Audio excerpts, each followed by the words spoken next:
Moving ahead, Dirk Nowitzki is doing things at the age of 37 that no 37-year-old man should be doing. Those are pretty much Derek Harper's words, talking about this 40-point game, the stretch of 8 or 9 consecutive 20-point games. Phil, what's standing out to you about the mighty German? I mean, there's a couple things. I think the Dallas Mavericks are incredibly well coached by Carlisle. We've touched on this on many levels, but he's also got a game that, not necessarily predicated on athleticism, is built for the long haul. And he's a student of the game. He has one of the most beautiful shots in the game. I'm not overly surprised that this is the case. Like, watching his game from, when he came in the league and coming forward, like I looked at his game compared to guys like, you know, like Garnett and Duncan and the other guys who are coming up with the big power forwards in the league. And in my mind, anytime you have that jump shot and you have that high basketball IQ, I think it's a little bit more points than maybe they thought, but he's doing it in an efficient way, and he again doesn't have that ego.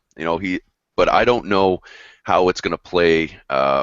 He says he's going to be back on his contract, but I kind of feel bad for the guy, like still being this good on a team that is a little bit overachieving for the team that they are. It's tough. Justin, they're battling for the 8th spot. Do you think they get it? I think they get it. It's going to be really close. Utah is obviously very young and hungry.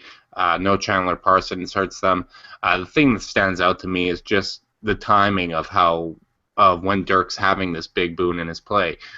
He's playing out of his mind, fighting for their playoff lives at his age. It just really is impressive.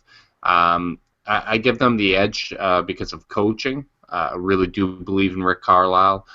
Houston's kind of, they floundered a little bit. They did get the win over the Raptors. But if I had to guess, I think Dallas does make the playoffs.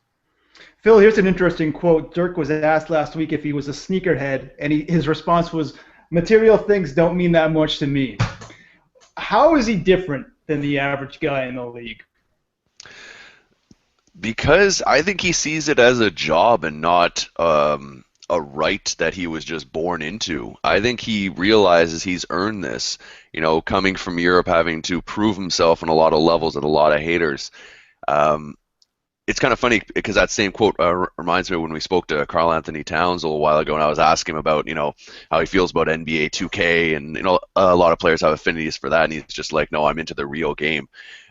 You just get guys who are the consummate professionals, and I think that just speaks to that. Like, I don't think guys work on their game on this level, especially after a certain point of success, and continue to want to dominate and do, extracurricular activities, as in, worlds and Olympics, the way he does. He's just a gym rat who is incredibly good, and I don't think he's ever let his ego take control of his life.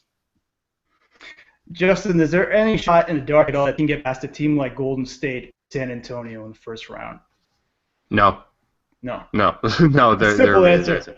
No, well, when you really look at it, there's 5 teams in the West that would make the playoffs if they were in the East in terms of record. The bottom half of the West is very weak. The West is still the stronger conference because they're the ones with 3, maybe 4 if Blake Griffin's healthy. They might have 4 contenders there, but the bottom half is ugly. We're talking about a Mavericks team that's going to have to scrape to make the playoffs. If they get that 8th seed, there's no way that they get more than a game against Golden State, and even that might be generous. Okay, the Mavericks, team to watch, a team aging very quickly.